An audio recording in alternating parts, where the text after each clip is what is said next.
പാട്ട് എഴുതിയ വ്യക്തിയെ പരിചയപ്പെടുത്തുവാനാണ്. സാറാ നവറോജി തമിഴിൽ 600-ൽ പരം പാട്ടുകൾ എഴുതിയ ഒരു ദേവദാസിയാണ് സാറാ നവറോജി. ഇപ്പോൾ വയസ്സെന്ന് പ്രായത്തിത വിശ്രമിക്കുകയാണ്. ഇപ്പോൾ ഇതിനടുത്ത് മേടവാക്ക HVA കോളേജിനടുത്ത് അവർ ഭവനത്തിൽ വിശ്രമിക്കുന്നു. നമ്മൾ മലയാളത്തിൽ പല പാട്ടുകളുണ്ട്. ഞാനിപ്പോൾ അവരുടെ പാട്ട് മലയാളത്തിലാണ് ആദ്യം കേട്ടത്. ആനന്ദമാം ഇമ്പദേശിടുമ്പോൾ സ്നേഹപിതാവിൻ മുഖം കാണുന്ന അതിൻ്റെ ഒരു പേര് പാടാം. ഇമ്പദേശേ എത്തിടുമ്പോൾ സ്നേഹപിതാവിൻ മുഖം കാണുന്ന നാളുകൾ തോറും അത്ഭുതമായ നടത്തിടും യേശുവിൻ സ്നേഹം അത്ഭുതമേ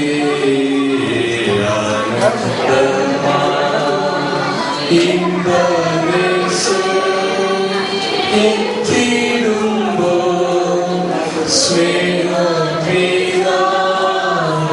മുഖം കാണുന്ന.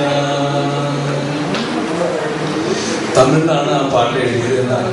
1975 മലയാളത്തിൽ ഈ പാട്ട് കേൾപ്പാനും എനിക്കത് പഠിക്കാനും ഇടയായി.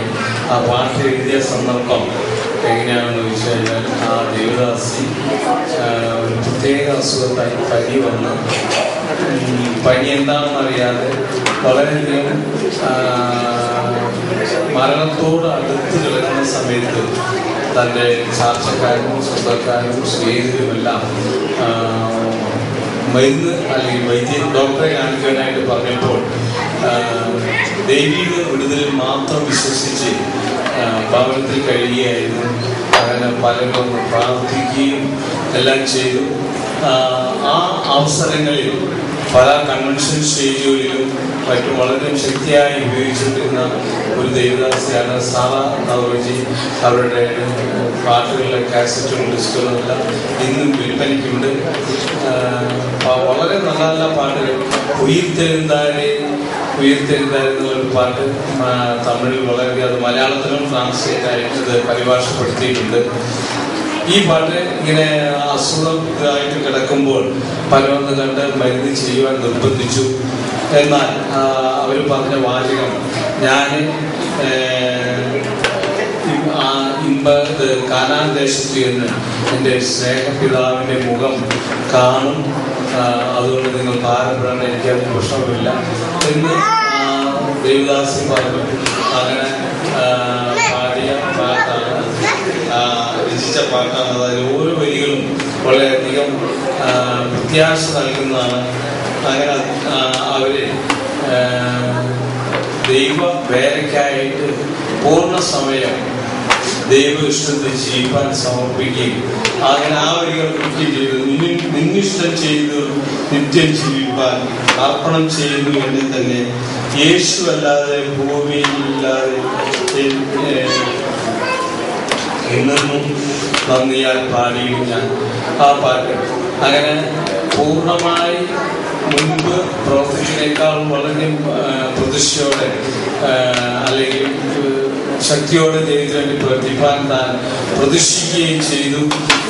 അങ്ങനെ ആ രോഗത്തിൽ നിന്ന് ദൈവം വിടുതൽ നൽകി വളരെ ശക്തിയോടെ 75-76 അങ്ങനെ വർഷങ്ങളിൽ ശക്തിയോടെ കൺവെൻഷനുകളിലും മറ്റും വളരെയധികം ഉപയോഗിച്ച ഒരു ദേവദാസിയാണ് സാറാ നവറോജി.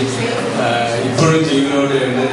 ഇടയ്ക്ക് ഏഞ്ചൽ TV-യിൽ അവരെ പ്രോഗ്രാം പാട്ടുകളും പരിചയപ്പെടുത്തി അഭിമുഖം നടത്താറുണ്ട്. അതിൽ കേട്ടതാണ് ഞാൻ ആനന്ദമായ ഉപദേശിക്കുന്ന പാട്ട് എഴുതുവാനുള്ള കാരണം. അസുഖമായിട്ട് കിടക്കുമ്പോൾ പ്രത്യാശയോടെ എഴുതിയ ഗാനമാണ് ആനന്ദമ്മ വിംബദേശാന്റെ തമിഴ്. ഇവിടെ തമിഴ്നാട്ടിൽ വളരെ പ്രചാരമുണ്ട്, മലയാളത്തിലും ഈ പാട്ട് വളരെ പ്രചാരമുള്ളതാണ്. അങ്ങനെ ഇന്നത്തെ ഈ പാട്ടിനെ പരിചയപ്പെടുത്തി ഞാൻ എൻ്റെ ചെറിയ പരിപാടിയിൽ നിന്ന് വിരമിക്കുന്നു.